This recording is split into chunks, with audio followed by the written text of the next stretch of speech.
Bonjour à tous et tous et je vous espère en très grande forme pour cette nouvelle bonne pratique.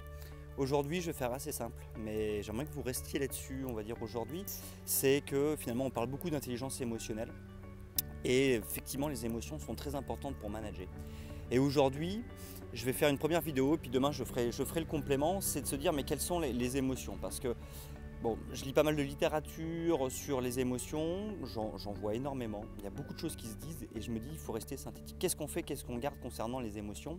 Retenez une chose aujourd'hui, c'est qu'il y a 4 grandes émotions qui pour moi sont vraiment facilement identifiables et qui sont facilement utilisables. On verra demain comment les utiliser, mais aujourd'hui en tous les cas restons sur ces 4 émotions.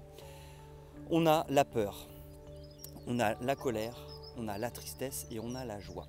Et une émotion, c'est un indicateur. C'est un indicateur par rapport à une situation. C'est-à-dire qu'une émotion, c'est on réagit par rapport à une situation.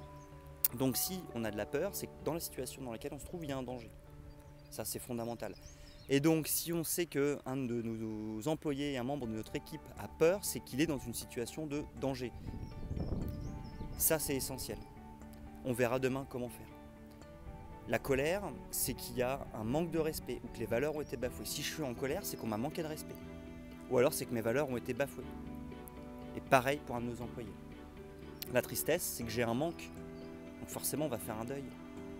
La tristesse, donc on a un manque. Et la joie, c'est que j'ai satisfait un besoin. Donc là, on a une autre énergie, on a l'énergie du partage. Donc on voit bien 4 émotions. La peur, un danger. La colère, manque de respect ou valeurs bafouées. La tristesse, le manque, et la joie, la satisfaction d'un besoin. Et on va voir demain comment faire pour utiliser ces émotions, mais en tous les cas, il faut d'abord bien connaître ces 4 émotions principales et bien se souvenir à quoi elles font référence et ce qu'elles indiquent. Je vous souhaite une très bonne journée, je vous donne rendez-vous dès demain pour une nouvelle bonne pratique.